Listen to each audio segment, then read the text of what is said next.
Oke. Oke, Ayo, assalamualaikum. Oke, kita mulai ya. iya. Oke, assalamualaikum warahmatullahi wabarakatuh. Salam sejahtera untuk kita semua. Halo teman-teman semua dimanapun kalian berada. Kembali lagi di acara Forum Bisnis dalam rangka Social Restriction Festival 2020 bersama saya Hamzah Lubis yang akan menemani kalian sebagai moderator selama sesi ke depan. Jadi diadakan SORFest ini sebagai penggalangan dana yang diselenggarakan oleh organisasi PP Dunia atau Perhimpunan Pelajar Indonesia Sedunia, yang dimana donasi akan kita sepenuhnya alokasikan untuk kebutuhan APD atau alat pelindung diri bagi tim medis yang berjuang di garda terdepan melawan COVID-19.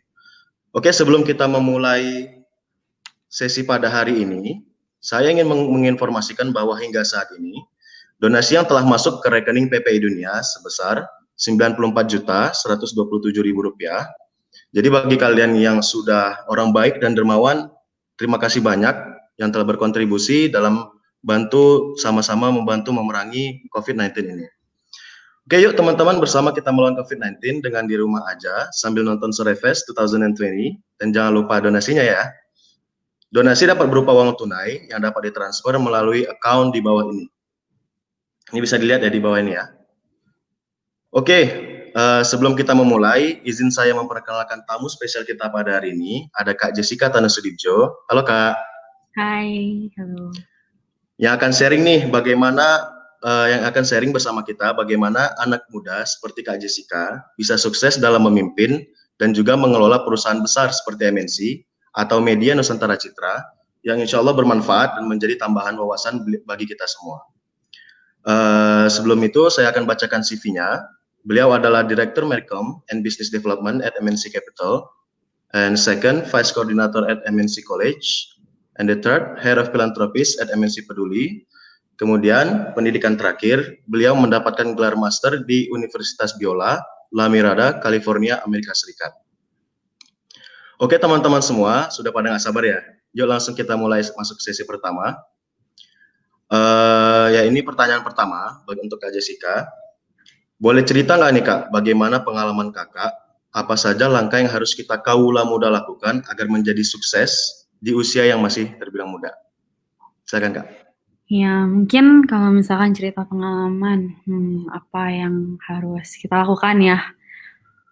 Aku mulai dengan mungkin pendidikan kali ya. Pendidikan, keluarga aku sih lumayan very highly value pendidikan gitu. Jadi dari kecil pun orang tua udah push banget gitu, kita semua harus S1 tentunya, tapi juga di-push untuk S2 gitu. Dan dari kecil tuh orang tua saking value pendidikannya to the point that kalau kita pas SMP, SMA pun lagi sakit gitu ya, kita nggak boleh bolos, tetap harus masuk sekolah. Iya, very very strict ya, orang tua lumayan strict gitu. Dan mungkin salah satu hal yang aku juga lumayan bersyukur gitu dulu, waktu kuliah S1, S2 gitu sempat aktif juga sih di kampus gitu. Jadi aktif berorganisasi di PPIA waktu itu di PPIA UNSW waktu itu. Aku dan tim actually kita kan di UNSW salah satu student body Indo yang paling banyak gitu kalau di sana. Jadi kita tiap tahun adain night market gitu, di mana kita nunjukin juga gitu ke AOSI, ke anak-anak yang di UNSW, dan juga actually banyak orang yang suka datang juga ke acara tersebut. Kita showcase budaya kita showcase lagu-lagu Indo, cara membatik gitu, things like that. And one of the things yang kita juga set up waktu itu, I think tahun 2014 ya, itu kita set up social aspect juga dari PPIA. Waktu itu kita namain Hand in Hand. Jadi di mana semua dana-dana yang terkumpul dari acara PPIA kita itu kita salurkan tiap kali kita lagi pulang ke Indo gitu. Jadi waktu itu acaranya bisa kunjung ke panti asuhan dan lain-lain gitu. Jadi mungkin dari kecil udah sering dilibatkan gitu ya di various activities. Dan there's a lot of things that we can do. Nggak harus pas udah kerja sih, tapi bisa dari masa kuliah juga gitu, mulai berorganisasi. Because there's a lot of skills that's built there kan. Berarti mulai dari pendidikan Kak ya? Pendidikan memang sudah ditanamkan dari sejak kecil dan juga aktif dalam berorganisasi gitu Kak ya? Untuk dari kaula muda itu ya. Oke, next we going to the next question. Mengenai ini Kak, arti kata sukses menurut Kak Jessica ini apa sih? Ya, actually mungkin aku bisa cerita sedikit. Dulu pas kecil aku pikir kalau sukses itu definisinya adalah untuk menjadi kaya ya. Dan mungkin banyak orang juga yang mengartikan sukses itu dengan hal-hal material. Dan mungkin ini ya tertanam di otak kita karena seringkali yang dipaparkan sebagai orang sukses adalah orang yang sukses secara material gitu. Aku pas waktu muda juga mengira sukses adalah kesuksesan secara material, tapi aku makanya pas kecil tuh overachiever banget gitu. Jadi kayak kiasu banget, pengennya menang sendiri gitu, pengennya juara. Tapi pada suatu saat actually ini pas waktu aku kuliah di Australia gitu, aku merasakan satu hal yang namanya existential crisis. Aku nggak tahu Hamzah pernah ngerasakan existential crisis gitu nggak? Maybe Kak mungkin. Iya, jadi kayak mulai tanya gitu sama diri sendiri gitu, apa sih arti hidup gitu? Kenapa sih kita kok kayaknya kalau misalkan pada saat itu aku belajarnya finance ya, jadi keuangan gitu. Jadi aku mikir kenapa sih kita kalau misalkan belajar untuk menimbun kekayaan, what's the purpose gitu, goalnya apa gitu. Jadi pada saat itu aku mulai banyak bertanya gitu, dan pas di Aussie juga kebetulan aku aktif di gereja, pelayanan sama anak-anak muda, dan banyak anak-anak muda pada saat itu di pelayanan aku itu yang dari keluarga broken home, dari keluarga yang kurang mampu gitu. Jadi banyak pertanyaan lah yang kayak, aduh kok kayaknya nggak connect gitu loh, apa yang aku pelajarin sama apa yang aku rasakan gitu. Jadi mungkin sejak saat itu gitu aku mulai mikir gitu, apa sih definisi sukses? What makes me want to achieve gitu in life? Dan I think over time kata sukses itu berubah sih buat aku, bukannya untuk menimbun hal-hal secara material, tapi lebih towards mengerti bahwa sebenarnya hidup kita tuh bermakna kalau misalnya kita bisa berguna gitu loh, berguna bagi orang lain. Ya, jadi mungkin definisi sukses yang aku pengen highlight sih itu gitu, nggak matter kita misalkan dalam segi material sukses dalam arti kaya gitu ya, tapi kita mau dari latar belakang manapun tuh kita bisa jadi orang yang sukses gitu. Oke, the point-nya itu lebih kepada kita berguna bagi orang lain gitu Kak ya. Jadi kita bisa bagaimana cara kita untuk memposisikan diri kita itu bermanfaat bagi orang lain, terutama bagi orang-orang sekitar kita gitu. Iya. Oke Kak, to the next question nih. Dengar-dengar nih, menjadi seorang dokter itu adalah cita-cita Kak Jessica. Bener nggak itu Kak? Dulu pas kecil. Dulu pas kecil pengen sih jadi dokter. Cuman pernah dengar kalau jadi dokter itu harus berani pegang jenazah ya. Aku nggak Iya benar. Jadi nggak jadi deh. Jadi karena nggak berani dengan hal-hal yang seperti berbau jenazah seperti itu, nggak jadi dokter gitu Kak ya? Kayak nggak ada nyalinya deh, aduh. Salut sih aku sama dokter-dokter sekarang semua yang frontliners ya, kayak sekarang kan kita aku pegang MNC Peduli gitu, which is our philanthropic arm di MNC Group. Jadi kita dari kemarin banyak visit rumah sakit, ngobrol sama dokter, ngobrol sama perawat gitu. Dan lumayan gimana ya, aku aja datang ke rumah sakit buat kasih bantuan APD aja ada rasa takutnya gitu loh, kayak aduh kalau misalkan aku pegang apa gitu, habis gitu ada yang kontaminasi corona gitu gimana gitu kan. Dan aku bayanginnya gila ini dokter-dokter, suster datang ke rumah sakit setiap hari, mereka mungkin merasakan yang lebih parah gitu daripada aku gitu, yang ketakutan yang lebih parah gitu. Jadi salut banget sama dokter-dokter. Oke. Jadi itu istilahnya menjadi dokter itu sudah tidak jadi lagi Kak ya, istilahnya udah karena hal-hal seperti itu ya agak mengganggu, jadinya pindah ke passion yang lain gitu? Ya itu pas kecil sih dan nggak nerusin ini kan nggak pernah ambil medical school atau apa, jadi kayak udah lewat deh masanya. Udah lewat ya cita-cita. Saya juga dulu tuh kalau mengenai cita-cita, saya dulu cita-cita sebagai pilot, tapi nggak tahu nih nyasar tiba-tiba jadi sastra Arab, malah belajar bahasa Arab di Lebanon. Okay. Masih mungkin nggak mau jadi pilot lagi? Maybe mungkin Kak, mungkin kita bisa ngambil kursus kan kalau Ya. ambil pilot gitu kan. Oke, ini berhubungan dengan passion nih Kak. Lanjut ke selanjutnya. Find your passion and it's no longer work. Hobi dan minat Kak Jessica sendiri apakah sudah sesuai dengan apa yang Kakak sedang kerjakan sekarang? Kalau dengan quote yang tadi Hamzah bacain, find your passion and it's no longer work. I would say yes and no ya. Kayak yes, dengan kita kalau misalkan ada yang kita kerjain adalah equated dengan apa yang kita minati, ya of course kerja akan jauh lebih menyenangkan gitu. Tapi bukan berarti kerja juga nggak ada effortnya gitu. Honestly, until today, dan ini I'm very open about it gitu, dimana until today there are days gitu dimana kadang aku ngerasa aduh kok kayak nggak pengen get up and go to work gitu, kayak nggak ada capeknya, ada rasa malesnya gitu. Dan I think it goes back to yes, it's good to find your passion, tapi kedua kita juga perlu bangun karakter ya. Kita perlu bangun karakter untuk menjadi faithful in the little things. Itu sih yang aku bilang.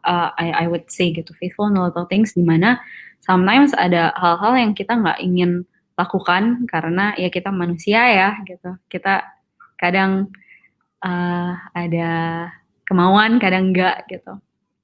Dan all we have to do is to remain faithful sih sometimes gitu.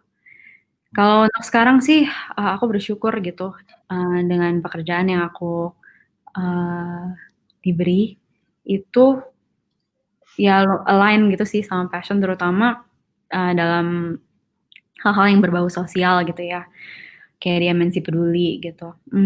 Capek gitu, apalagi dengan masa COVID-19 ini.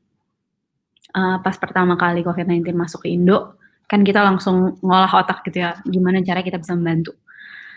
Capek banget gitu, banyak orang yang ngerasa, oh COVID-19 working from home, jadi bosan gitu. Malah kita kayak ngerasa nggak ada waktu untuk even stop gitu, nggak ada waktu untuk pause, karena so many things to be done gitu, banyak banget yang harus dikerjain. Tapi ya karena emang passion di situ ya, jadi walaupun capek, walaupun kadang kesel juga gitu, tapi ya jalanin aja gitu. Dan I think yes, passion definitely matters a lot. Oke. Berarti menjadi seorang aktivis nih, kira-kira menjadi seorang aktivis nih menjadi dan juga bermanfaat bagi orang lain ini menjadi passion Kakak sekarang berarti ya? Yeah, something kind like that. Yeah, something like that. Oke.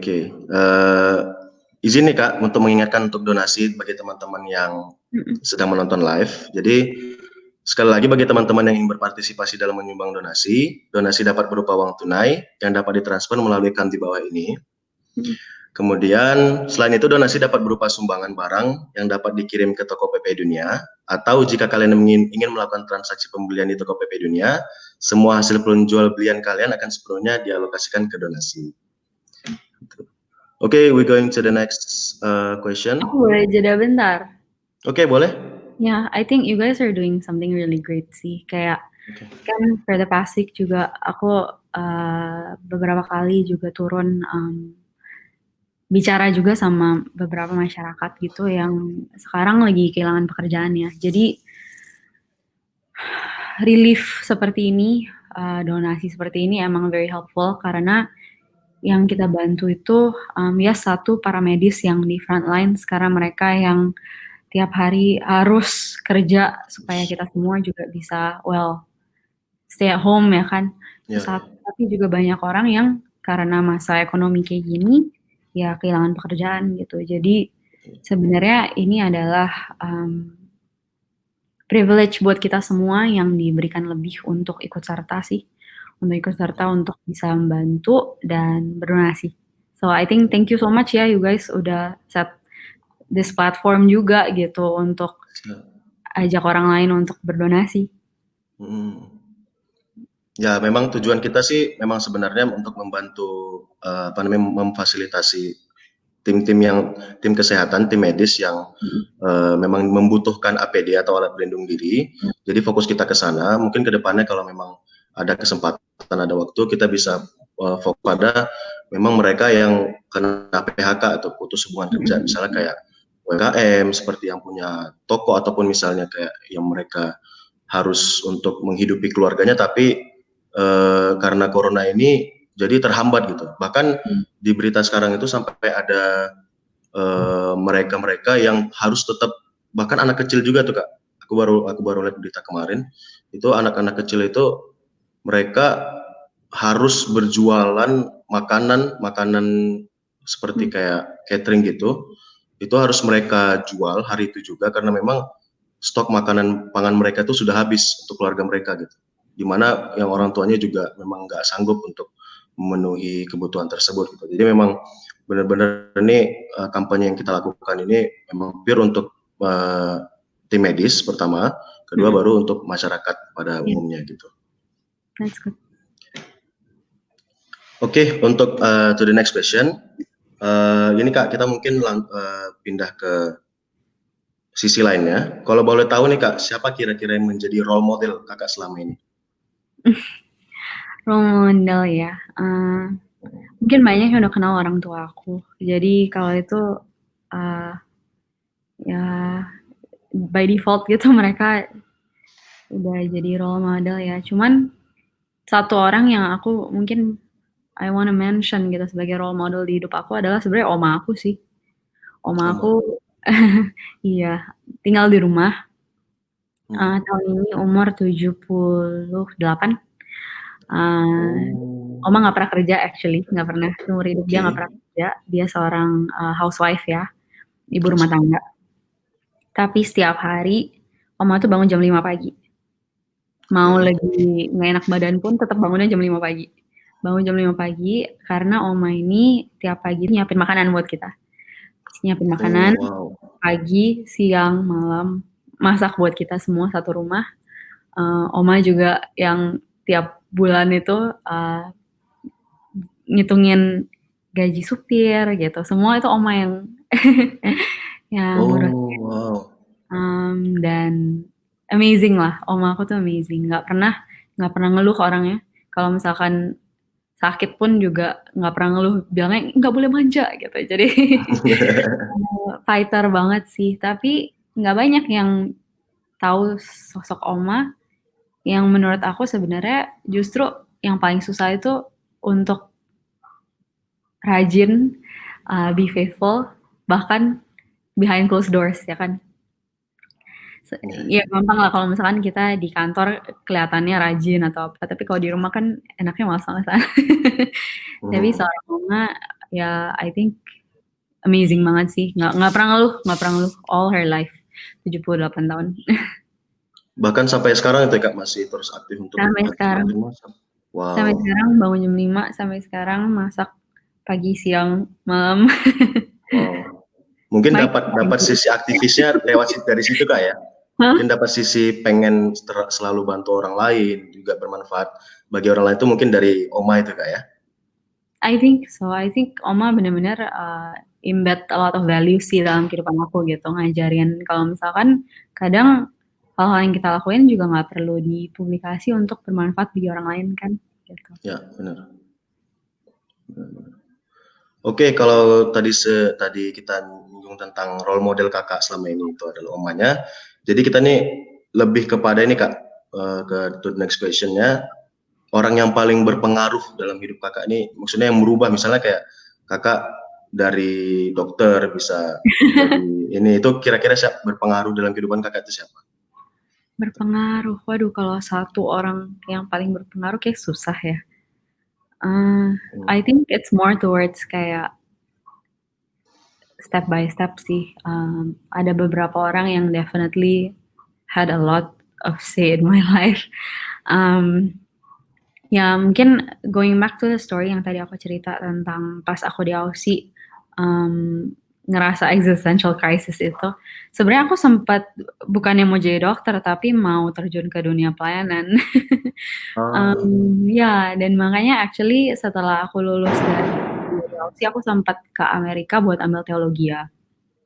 Karena lumayan, bersikeras untuk masuk ke dunia pelayanan gitu. Cuman, aku bersyukur banget sih sama orang tua aku yang kasih aku pergi, tapi juga selalu nasihatin gitu kalau misalkan, eee, pekerjaan pun adalah pelayanan gitu. Pekerjaan pun adalah pelayanan dalam arti kita bisa kerja dalam dunia bisnis, tapi kita tahu kalau misalkan tujuan dari dunia bisnis itu bukan untuk, memperkaya diri, itu satu. Tapi apakah artinya profits itu, suatu yang harus kita, neglect? Bukan gitu. Profits adalah malahan the other way around, profits adalah indikasi bahwa bisnis kita adalah sehat. Kalau misalkan kita nggak nggak dapat profit, artinya bisnis kita tuh nggak sehat gitu. Jadi profit adalah indikasi bukan tujuan. Tapi bisnis itu bisa bertujuan untuk, bermanfaat bagi orang lain gitu. Jadi for example, kalau misalkan dalam jasa keuangan gitu ya, salah satu inisiatif, BI dan OJK gitu adalah untuk push agar inklusi keuangan gitu kan, agar orang-orang yang mungkin, pada saat ini unbankable gitu, bisa di-include dalam, eee, ekosistem keuangan di Indonesia gitu kan. Dan salah satu hal yang, akan help that adalah for example e-money, karena e-money ini orang bisa taruh uang yang nggak harus dengan nominal besar gitu kan. Jadi makanya, salah satu hal yang kita juga lagi kembangin gitu di MNC Group adalah ya, e-money platform kita gitu, karena ini juga one aspect di mana kita bisa push for financial inclusion gitu. Dan, going back to your question, siapa yang berpengaruh dalam kehidupan aku sih, I would say a lot of people, including orang tua aku gitu. Karena walaupun awalnya, mmm, seorang Jessica itu, ya of course punya keinginan sendiri gitu. Orang tua aku patient jugalah dalam arti mereka juga mendidik aku untuk, yes, wrestle with my own passions, tapi juga mengetahui bahwa apapun yang, orang tua aku sediakan, for example, itu juga bagian dari responsibility aku, gitu. Dan inilah sesuatu hal yang harus aku, ya aku pikul sih secara nggak langsung gitu. Jadi, ya maybe my parents sih, they do speak a lot into my life. oke. Oke, agree Kak. Aku juga mungkin lebih kepada parents ya, karena memang beberapa banyak orang tua tuh lebih memang peduli banget sama anaknya karena memang Iya. Kadang ya kita sebagai anak tuh suka nganggepnya kayak, aduh orang tua itu nggak ngerti gitu-gitu, tapi emang sih kadang mereka nggak ngerti. ya, Emang. Tapi, at least most parents intensinya adalah baik gitu. Jadi mhm, kalau mereka nggak ngerti pun mungkin pelan-pelan kita bisa, oke, satu coba mendengarkan maksud mereka apa, dan dua, coba beri pengertian juga tapi bukan bukan dengan berantem ya gitu. iya. Karena kalau dengan berantem malah nanti nggak kondusif. Oke, oke. Oke Kak, we going to the next question nih. Misal, bisa nggak nih Kak, misal Kakak memberi teman-teman insight bagaimana Kakak di usia muda ini menjadi seorang pemimpin. Jadi kadang-kadang masih banyak nih orang yang meremehkan atau berpikiran negatif karena faktor usia kita gitu. Jadi lebih kepada bagaimana kita untuk memposisikan diri kita ketika hal itu terjadi gitu. Jujur sebenarnya aku sih by default orangnya lebih ke on the minder side ya, aku agak minder, pas dari usia kecil gitu. Dalam arti, dulu pas kecil saking malunya gitu ya, sampai kalau misalkan orang tua tahu aku malu banget sampai mereka push aku kalau misalkan kita lagi di hotel gitu habis gitu mau order room service, mereka suruh aku dan aku bisa nangis karena aku nggak suka disuruh ngomong sama orang yang nggak kenal gitu, aneh banget.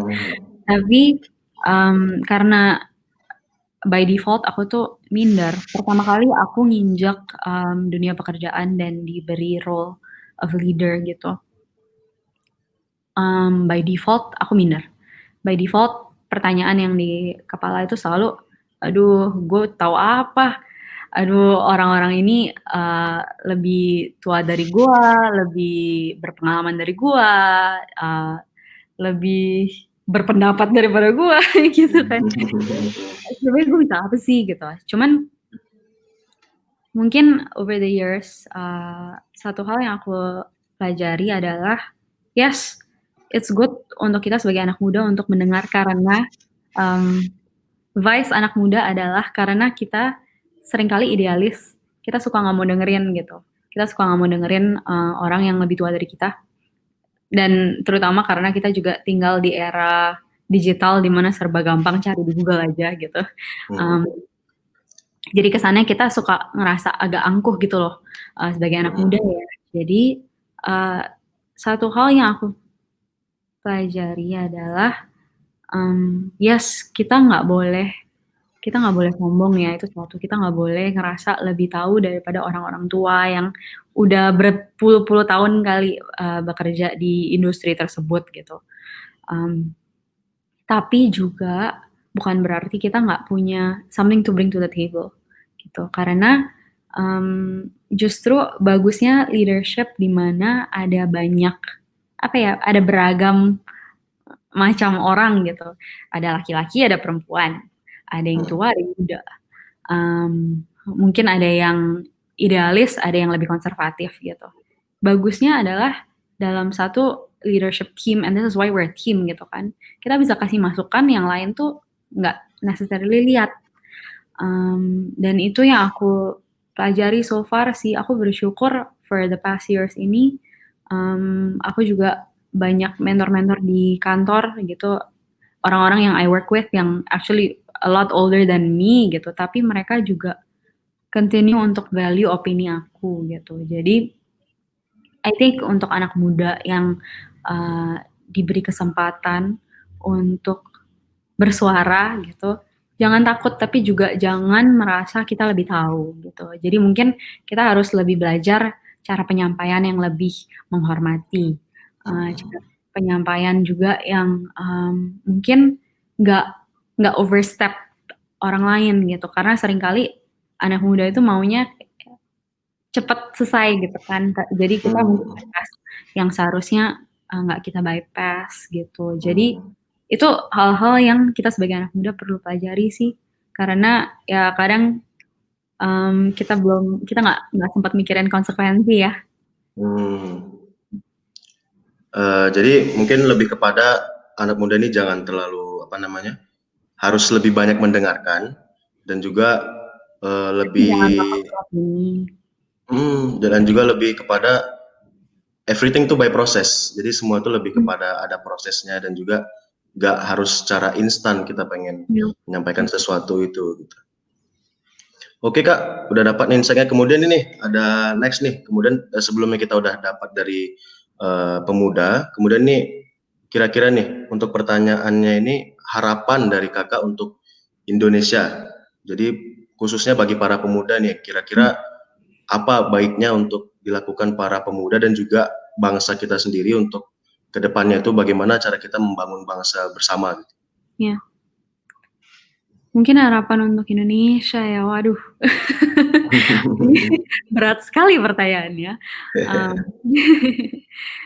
Ya harapan untuk Indonesia ya tentu kita kan, ya banyak orang ngomong kalau misalkan kita akan ada bonus demografi gitu, karena kita relatively populasi kita relatively muda gitu, compare to banyak negara lain gitu. Dan ini adalah suatu strength yang kita miliki, yaitu anak muda adalah dalam masa usia produktif, bisa berkarya, nggak perlu, karena kan banyak orang bilang kalau anak muda itu ya masih idealis-idealisnya lah gitu. Jadi mungkin pesan untuk anak muda ya tentu jangan sampai kita, apalagi di masa-masa sekarang ini gitu ya, di masa COVID-19 seperti ini, jangan sampai kita make working from home atau all these other things like social distancing dan lain-lain sebagai alasan untuk kita nggak beraksi gitu. Jadi aku tahu sih sekarang banyak yang ngerasa aduh bosan di rumah, kerjaannya cuma nonton, main game, tidur gitu. Tapi I think sebenarnya there's a lot of things yang kita bisa lakuin bersama gitu. Especially anak muda juga mengerti bahwa sekarang kita juga di digital era di mana there's a lot of things yang kita bisa lakukan dari rumah. Ya, example-nya seperti inilah yang kalian adain lewat tim PPI Dunia gitu kan. Ini kan artinya kalian nggak berdiam diri di rumah nggak ngapa-ngapain gitu, tapi okay, let's try to do something about it gitu.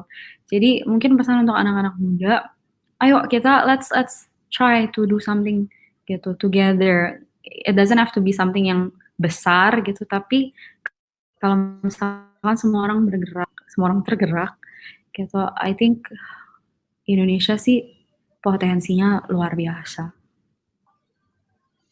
Oke. Sangat baik sekali ya harapan untuk dari Kak Jessica untuk para pemuda untuk kita lebih aktif lagi. Even it's the little things, it will be bigger when we ketika kita tuh bersatu padu untuk bersama-sama untuk membangun bangsa dan negara kita seperti itu.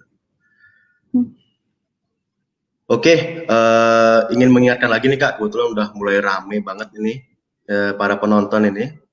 Oke, untuk awal nih sebelum kita masuk ke sesi tanya jawab dari pemirsa, ingin mengingatkan untuk donasi. Sekali lagi teman-teman yang ingin berpartisipasi dalam menyumbang donasi dapat berupa uang tunai yang dapat ditransfer melalui account di bawah ini. Bisa di-scan juga nih barcode-nya nih ada nih.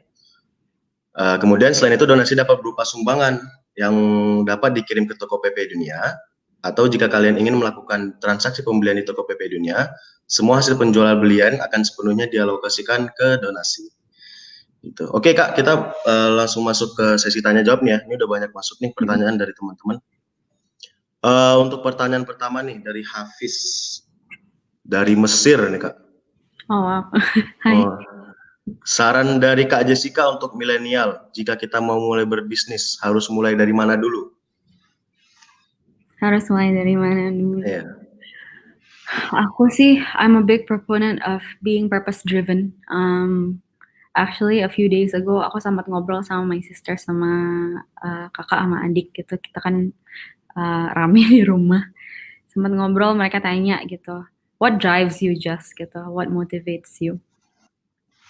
Kita lagi tanya satu-satu sih gitu. And for me personally, I would say purpose. Kalau aku nggak tahu purpose aku ngapain itu apa, aku nggak akan jalan gitu. Jadi, and this is something that's bad and good. Bad in a sense that kalau misalkan aku nggak lihat purpose-nya, aku bisa zone out aja gitu. Orang bisa ngomong cerita macam-macam, tapi aku kayak ini tujuannya apa ya? Kayak aku bisa zone out aja gitu. Iya. Tapi I think mulai dari mana, find the purpose of why you want to do what you do. Misalkan kayak tadi Hamzah cerita pernah mau jadi pilot gitu ya. Kenapa mau jadi pilot? Why do you want to be pilot? Gitu. I think once you start thinking about why, you start understanding juga kayak okay, aku mau jadi pilot misalkan karena aku mau membantu orang bisa transport dari satu tempat ke tempat lain dengan mudah dan dengan aman gitu. Jadi artinya next step-nya aku harus belajar menjadi pilot yang bisa melakukan tugas aku dengan baik dan bisa menerbangkan pesawat dengan aman. Jadi next steps-nya defined by your purpose juga sih gitu. Jadi I think first step has to be find your purpose. Why you want to do it? Karena if you don't know that, it's going to be hard along the way. Yeah. Oke, untuk itu tuh, jadi kalau mau mulai bisnis tuh kita harus tahu juga dulu tujuan mau memulai bisnis tuh mau ngapain gitu, itu Kak ya? Oke, ini kita lanjut ke pertanyaan selanjutnya, ada dari Diah Kartika Ratnasar. Kak, menurut Kakak bagaimana caranya membangun karakter kita sebagai generasi anak muda supaya lebih produktif dan bermanfaat? Gimana cara bangun karakter? Ya, lebih produktif kayak misalnya kita bisa contoh Kak Jessica sendiri selain dari ketika wabah COVID-19 ini pun masih tetap aktif dan juga masih tetap bermanfaat itu. Bagaimana cara kita untuk membangun karakter dan juga motivasi kita untuk selalu lebih bermanfaat dan juga lebih produktif gitu. Gimana Ya, karakter itu definitely harus banget diproses ya. Kita nggak bisa misalkan bilang, oke aku mau mulai sabar hari ini, habis itu langsung sabar, nggak mungkin kan? Aku mau mulai rajin hari ini, habis itu rajin aja gitu. Nggak sih, it doesn't work that way gitu. Karakter selalu ada pahit-pahitnya. Pembangunan karakter selalu ada pahit-pahitnya. Misalkan, oke aku mau rajin, aku mau rajin mulai dengan misalkan bangun pagi setiap hari, dan itu mulai pasti susah gitu. Jadi mungkin kita harus define juga karakter apa yang ingin kita bangun dan mulai mikirin proses ke sana itu harus seperti apa gitu. Cuman kita juga harus mengetahui ya kalau misalkan it doesn't happen overnight. Jadi on days that it seems like it's impossible gitu, be patient with yourself juga gitu. Don't beat yourself up. Kadang kita kan ya kita masih manusia juga gitu. Jadi mau nggak mau pasti ada waktu di mana kita fail, even dalam pembangunan karakter. Oke, itu untuk tadi Kak Diah yang mengenai pembangunan karakter, lebih kepada everything has proses. Jadi semuanya itu ada prosesnya dan juga kita tetap harus bersabar mengenai diri kita sendiri, juga harus bersabar untuk bagaimana cara kita untuk membangun karakter yang bisa lebih produktif dan lebih bermanfaat gitu.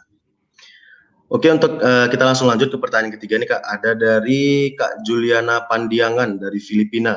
Wow. Halo. Jadi cara pemimpin yang baik versi Kak Jessica bagaimana? Pemimpin yang baik, bagaimana cara Kak Jessica memimpin sebuah perusahaan yang ini? Bagaimana cara Kakak memimpin versi Kakak itu bagaimana gitu mungkin? Ya, ini actually suatu hal yang aku pikirkan for a very long time sejak mulai kerja ya. Karena aku ngelihat sifat aku tuh beda sama sifat papa. For example, papa orangnya tegas. Papa tahu papa mau apa orangnya gitu, dan that's his leadership gitu. Dan aku bangga gitu melihat seorang papa yang seperti itu gitu. Cuman kalau misalkan aku disuruh menerapkan leadership seperti papa, wah aku nggak bisa. Karena aku bukan papa gitu. Jadi untuk menjadi leader, menurut aku ya, untuk menjadi leader yang baik, kita juga harus mengerti diri kita sendiri. Apa yang menjadi sifat kita, bukan untuk jadi excuse ya, tapi apa yang menjadi sifat kita, yang menjadi strength kita, dan yang menjadi weakness kita. Aku tipe orang yang lebih gampang kebawa, kayak aku feeler gitu. Jadi kalau misalkan pernah tahun pertama dalam posisi leadership, ada orang pamitan mau pindah pekerjaan. Wah, orangnya tatap muka ngomong gitu aja, aku kayak langsung gila, nggak kuat. Padahal kayak ini bukan orang yang aku ngobrol with every day juga gitu, cuman saking tipe orang perasa gitu, jadi semuanya kayak aduh gila, gue nggak bisa sih ini kalau suruh gitu. Cuman yang aku juga tahu, even though ini adalah I'm very aware kalau ini adalah kelemahan aku juga tahu ini adalah kekuatan aku, di mana aku bisa lead dengan kasih gitu. Jadi for example, pas waktu masa corona mulai gitu di Indonesia, jujur hal pertama yang aku pikirin dan yang jadi beban bagi aku adalah, aduh gimana ya anak-anak kantor yang terutama harus pulang pergi naik public transportation gitu. Karena public transportation itu kita nggak tahu kita ketemu siapa, orang itu habis dari mana, orang itu sakit atau enggak gitu. Dan ini yang jadi bincangan aku sama kakak aku gitu, kita berdua ngobrol what can we do gitu. Jadi setelah dari situ kita kumpulin data orang-orang kantor yang naik public transport gitu, dan kita ketemu di satu angka gitu, dan kita langsung proses beli masker kain untuk mereka semua gitu. Jadi satu hal yang mungkin kalau boleh jujur apa ya, kayak orang kan sering ngerasa kalau misalkan jadi leader jangan pakai hati, pakai otak gitu. Tapi jujur menurut aku karena itu that's who I am, aku nggak bisa kalau aku lead tanpa hati gitu. Dan menurut aku buat anak muda wherever you are, whoever you are, make sure you know what your strengths and your weaknesses are and lead from that position gitu. Oke.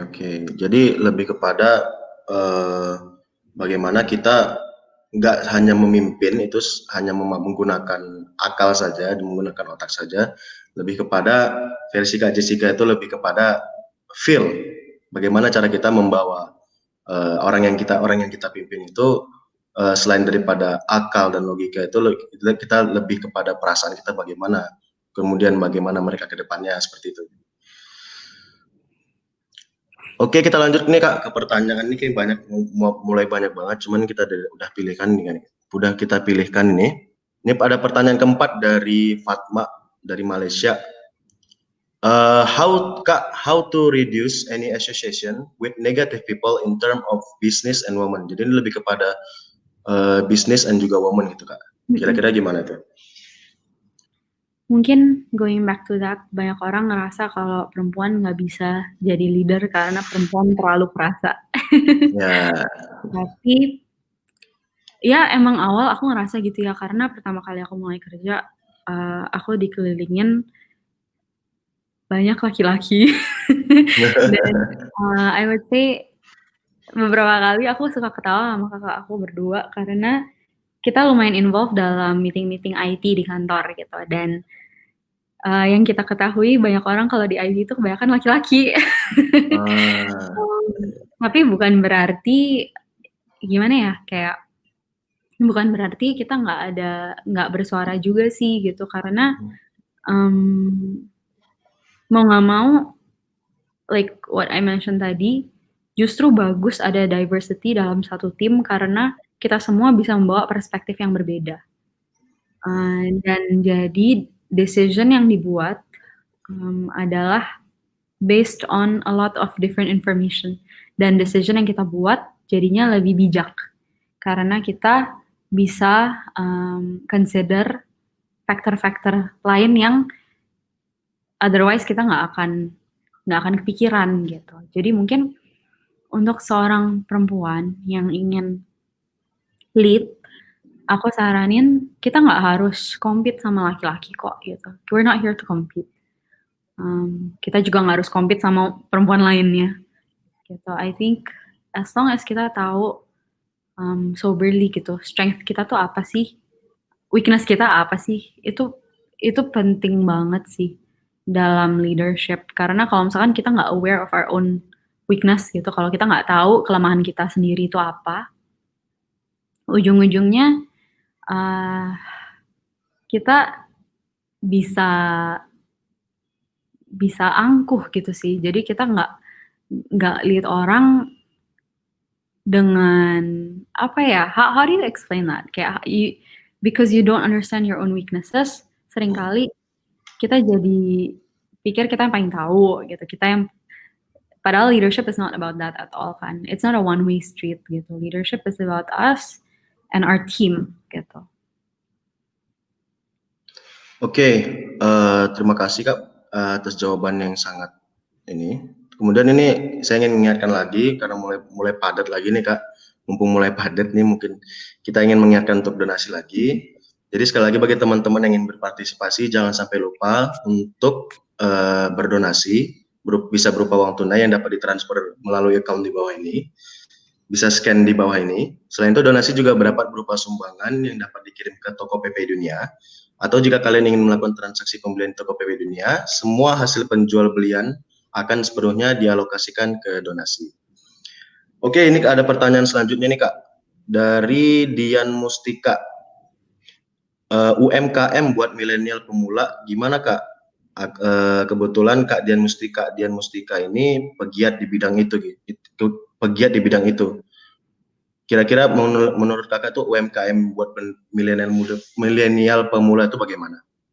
UMKM untuk milenial pemula, ini maksud pertanyaannya how to start atau apa ya? Lebih kepada mungkin kebetulan Kak Dian ini pertanyaannya dia mau lanjut untuk studi situ, mungkin how to start kali ya? How to start untuk jadi yang aku tahu sekarang banyak different facilities ya untuk terutama untuk UMKM. I know the government is pushing untuk UMKM karena well the majority of businesses di Indo adalah actually small to medium enterprises. How to start, build a team. I think that will be very important. Terutama kalau misalkan it's a passion project gitu. Kalau misalkan itu dimulai dengan passion kamu, make sure kamu punya tim yang bisa bantu eksekusi with you gitu. Dan make sure tim kamu itu comprise of people di mana mereka juga memiliki. Nah, this is the reason why it's important for you as a leader untuk tahu weaknesses kamu apa. Karena kita semua perlu orang di tim kita yang bisa mengcover weakness kita itu. Jadi untuk UMKM sebagai milenial terutama gitu kayak find people yang juga bisa melengkapi those weaknesses that you have. And mungkin seringkali ya untuk anak-anak muda seperti kita, hopefully aku masih di golongan muda ya. Iya masih muda. Kita tuh maunya kerja sama anak muda juga gitu. Tapi mungkin ada baiknya untuk kita involve juga orang-orang yang udah lebih senior. Mungkin dalam segi advisory board atau apa gitu. Jadi sebagai mentor gitu, nggak ada salahnya sih untuk reach out ke orang-orang yang udah terlebih dahulu di industri tersebut, tapi mungkin yang nggak punya mindset digital seperti anak milenial gitu, dan mungkin bisa tektokan juga sama mereka gitu, mungkin bisa mulai dari sana, bisa belajar lebih lanjut. Yang aku tahu, for example, temen aku sempat ada yang mau mulai waktu itu edutech, jadi education technology gitu kan. Dan dia mulai dengan visit dari satu sekolah ke sekolah lain untuk ngobrol sama guru-guru, ngobrol sama kepala sekolah gitu. Karena dia pengen tahu juga gitu dari orang-orang yang lebih senior yang udah terlebih dahulu di industri tersebut gitu. Jadi mungkin that can be a good way to start. Oke, terima kasih banyak Kak untuk masukannya. Mungkin ini lanjut kita untuk mempersingkat waktu karena memang melihat banyak banget nih pertanyaan yang memang berbobot banget. Ini kemudian ada pertanyaan lanjut nih Kak dari Tiare. Kak Jessica, why do you want to continue your family business? Dan if you don't follow your family business, what do you actually wanna do? Apakah juga sama di industri media juga gitu? Ya, aku sekarang kan malahan aku nggak gitu pegang media ya, aku lebih di financial services, sama edukasi, sama MNC Peduli, jadi lebih ke sosial, bidang sosial gitu. Why do I want to continue my family business? Dulu ada waktunya di mana aku nggak mau, dan orang tua aku tahu ini, orang tua aku tahu, keluarga aku tahu, semua tahu kalau ada waktunya di mana aku nggak mau malahan continue my family business. Karena yang tadi aku sempat cerita, pada saat itu aku pikir aku pengennya terjun ke dunia pelayanan. Jadi kalau misalkan aku nggak continue my family business, mungkin aku ada di dunia pelayanan gitu. Tapi kenapa aku end up choosing to continue my family business adalah karena aku menyadari bahwa, pelayanan tuh bukan hanya dalam rumah ibadah, tapi pelayanan itu bisa dalam pekerjaan. Kalau misalkan kita mengerti kalau pekerjaan kita pun adalah ibadah, gitu. Kita bisa, melakukan pekerjaan kita dengan differently gitu. Jadi, kita tahu kalau misalkan yang kayak tadi aku cerita, pekerjaan itu bukan dengan bertujuan profit making, tapi profit adalah indikasi dari kesehatan suatu bisnis, gitu. Jadi, bukan end goal, tapi indikasi dan means of continuing the business, gitu. Jadi, kenapa aku end up mau continue family business karena, aku juga I know my family, I know where they stand, I know, motivasi keluarga aku apa. Jadi, ya aku terjun ke family business. Oke, oke, oke. Jadi itu bisa menjawab mungkin pertanyaan dari Tiare ya. Ini banyak banget nih yang udah mulai masuk. Kita lanjut ke pertanyaan selanjutnya. Dari Roberto Agustinov. Apa tantangan terberat dalam memulai menurut Kak Jessica? Memulai dari segi apa ya? Dari segi bisnis mungkin ya. Dari segi memulai apa namanya? Menggapai cita-cita Kak Jessica itu kira-kira apa? Ya. Segi paling susah dari memulai. 1, meraba-raba. Karena kayak for example, jadi pas aku terjun ke dunia bisnis pun sama papa langsung dicemplungin gitu kan. Jadi awalnya tuh kayak, "Oh my gosh, ini aku ngapain ya?" Gitu. Masih meraba-raba banget gitu. Jadi, itu sih susah setengah mati dan bikin stres banget ya. Dan kadang kan ada ekspektasi juga gitu yang bukan cuma dari orang tua, bukan cuma dari, teman sepekerjaan, tapi juga dari publik gitu. Kesannya ada certain ekspektasi di mana, "Oh, lu udah dikasih itu gampang lah," gitu. Tapi it's not that easy juga sih gitu kalau misalkan baru mulai dicemplungin kayak, "Oh my gosh, I have no idea what I'm doing." Tapi I think semua orang mau di industri apapun, mau di,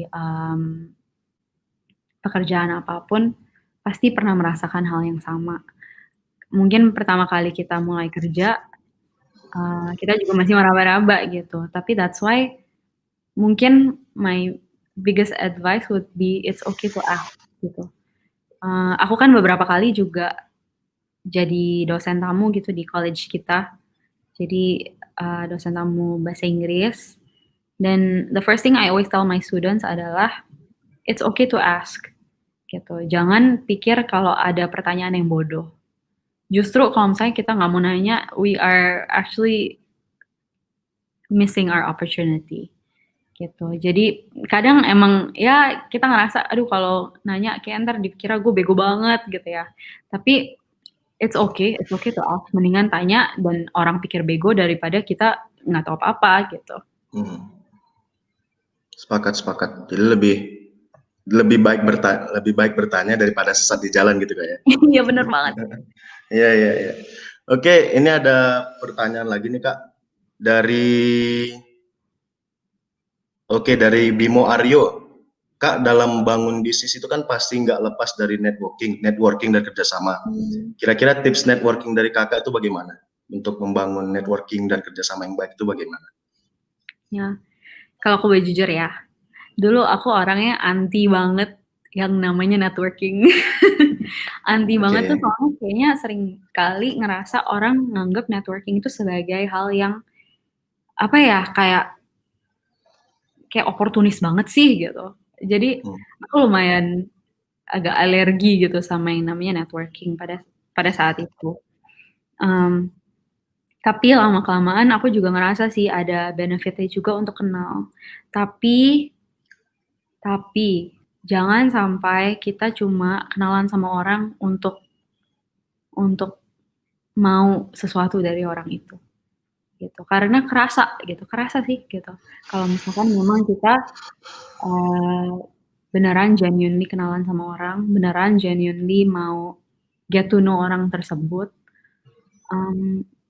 dibanding dengan kalau misalkan kita cuma mau networking dalam arti bantu buat bisnis kita jalan gitu. Aku sih lebih gimana ya, actually terakhir ini sempat pas kita lagi galang dana di MNC Peduli juga gitu. Salah satu hal yang aku juga bersyukur adalah aku punya beberapa teman yang juga keluarganya ada di ada di perusahaan apa gitu ya, dan mereka juga memiliki hati yang berjiwa sosial gitu. Jadi maka dari itu pada saat itu pas kita lagi galang dana dan kita lagi gandeng korporasi lain, aku reach out ke mereka gitu. Aku reach out ke beberapa teman yang aku tahu memiliki hati yang sama gitu. Jadi bukan cuma, tapi kita temenan itu bukan karena aku mau sesuatu dari dia gitu, tapi karena kita emang temenan gitu. Tapi kebetulan aja memang kita memiliki hati yang sama, tujuan yang sama. Yuk let's work this out gitu. Dan akhirnya kita juga bersinergi untuk donasi untuk COVID-19 ini gitu. Jadi mungkin satu catatan aja sih kalau misalkan untuk networking, jangan sampai kita jadi fake. Jangan sampai kita coba kayak say things that we're not gitu loh, kayak membohongi orang lain, biar kesannya impresif. Don't do that gitu, kayak just be genuine human beings. Oke, ini mungkin pertanyaan terakhir nih yang mungkin bakal bisa dijawab, Kak. Ada pertanyaan dari Dixon Jovanto. Apa sih yang diajarkan oleh seorang ayah kepada kakak agar bisa menjadi sukses dan mandiri? Ini mungkin pertanyaan yang mewakili teman-teman juga ini. Apa sih hal yang lebih spesifik gitu? Misalnya apa yang diajarkan ayah kakak itu kepada kakak itu agar bisa menjadi sukses seperti sekarang itu dan juga bisa lebih mandiri seperti sekarang itu apa kira-kira? Aku mungkin bisa kasih tahu motonya si papi ya. Oke, boleh. Ada di kantor juga ditulis vision, quality, and speed. Selalu dia dikasih ceramah dia selalu bilang, oke, pertama kita harus mulai dengan visi, vision, kita mau kemana. Dan mungkin untuk aku sendiri secara pribadi itu tertuang dalam hidup aku dengan purpose. Kalau aku nggak punya purpose itu, aku nggak tahu aku mau kemana gitu. Kalau untuk papi it's vision. Kedua quality. Kita harus melakukan segala hal dengan kualitas. Jangan cuma punya-punyaan, ada-adaan gitu. Tapi we have to do things excellently. It's very important gitu. Dan ketiga speed. Seringkali orang saking telatennya atau apa gitu jadi bertele-tele gitu. Menurut si papi jangan sampai kita bertele-tele. Yes, boleh perfeksionis, tapi perfeksionisnya jangan yang irrational juga gitu. Cuman itu moto papi, tapi satu hal juga yang papi selalu ajarkan ke kita gitu sebagai anak-anaknya adalah satu, untuk selalu mengucap syukur. Selalu mengucap syukur. Dalam segala hal. Jadi kadang ada masanya di mana ya kita sebagai satu keluarga, kalau misalkan ada salah satu dari kita yang ada masalah atau apa kan semua juga terdampak gitu kan. Tapi satu hal yang aku belajar dari orang tua aku adalah untuk selalu mengucap syukur. Semua yang kita diberikan itu anugerah. Kalau misalkan kita diberikan kelimpahan ya puji Tuhan. Kalau misalkan kita ada dalam masalah juga ya terserah gitu, kayak kita tinggal jalanin aja, nanti toh kalau misalkan kita jalanin dengan bersyukur itu jauh lebih enak juga sih daripada kita ngedumel-dumel gitu. Jadi ya. Oke, lebih ini ya, vision, quality, and speed gitu ya. Iya, Oke, itulah siap siap. itulah moto Oke seorang oke oke. pemimpin. Oke, ini udah, diskusinya sangat hangat banget dan juga santai dan juga lebih enak banget. Ini masih banyak banget pertanyaan sebenarnya, Kak. Mungkin bisa kita lanjut, kepada terakhir nih. Kira-kira closing statement dari Kakak nih, boleh nih? Closing statement, wow, oke. Oke. Mungkin sebagai wrap up aja kali ya, mungkin seringkali kita definisikan sukses sebagai hal yang material, tapi aku cuma mau ingetin kalau misalnya sukses itu adalah, untuk menjadi orang yang berguna, untuk menjadi orang yang berguna bagi sesama, mungkin nggak harus 1000 orang, bisa 1 orang aja yang di rumah kita. Nah, mungkin dengan di rumah saja, itu kan inisiatif Oke. negara, kita harus di rumah aja, karena ini semua adalah bagian dari cara kita mengasihi sesama juga sih, mmm, dan mungkin lastly aku juga mau mengucapkan terima kasih untuk tim PPI Dunia, untuk menyelenggarakan acara seperti ini, untuk menggalang dana untuk COVID-19 karena, nggak mudah ya untuk Ya. tim juga. Thank you so much for all your effort. Karena kita juga tahu kalian adalah pelajar-pelajar yang masih tersebar di seluruh dunia, tapi kita sangat mengapresiasi kalian dengan kepeduliannya, dengan apa yang terjadi di tanah air. Jadi, mungkin aku represent kita yang currently di tanah air gitu. Kita Ya. berterima kasih sama kalian. Oke, thank you banget Kak untuk closing statement yang baik dan juga banyak banget nih sebenarnya pengen kita sharing lagi sebenarnya. Cuman memang udah di penghujung acara. Jadi sudah berakhir nih sesi kita kali ini. Sekali lagi terima kasih banyak kami ucapkan kepada Kak Jessica yang telah menyediakan waktunya untuk berbagi ilmu dan juga wawasan kepada kami semua para pemuda. Semoga menjadi amal baik untuk Kakak dan keluarga. Jadi semoga kedepannya bisa sharing lebih banyak lagi bareng Kakak ini Kak. Ya, thank you. Oke, jangan lupa bagi teman-teman yang ingin berpartisipasi dalam menyumbang donasi, yuk langsung aja transfer melalui account di bawah ini. Bisa ada scan barcode-nya, atau bisa langsung menuju toko PPI Dunia. Jangan lupa juga untuk stay tune di Sore Festival, karena masih ada sesi selanjutnya, yaitu konser musik bersama dengan Kak Dions Agung, mulai jam hari sekarang, jam 15, sampai dengan jam 15.30. Jangan sampai kelewatan, mungkin kita akhiri juga. Terima kasih banyak Kak Jessica atas kesempatannya. Kita akhiri dengan wassalamualaikum warahmatullahi wabarakatuh. Terima kasih Kak.